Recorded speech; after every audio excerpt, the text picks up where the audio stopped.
திருக்குறள் அதிகாரம் ஒழுக்கமுடைமை 14வது அதிகாரம். ஒழுக்கம் விழுப்பம் தரலான் ஒழுக்கம் உயிரினும் ஓம்பப்படும். ஒழுக்கம் எல்லாருக்கும் சிறப்பினை கொடுக்கும். எனவே அதனை உயிரைவிட மேலானதாக கருதி போற்ற வேண்டும்.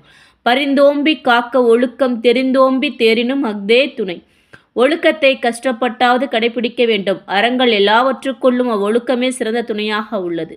ஒழுக்கம் உடைமை குடிமை இழுக்கம் இழிந்த பிறப்பாய் விடும்.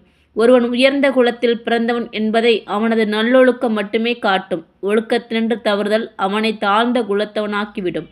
மரப்பினும் ஒத்து கொழலாகும் பார்ப்பான் பிறப்பு ஒழுக்கங் குன்று கெடும்.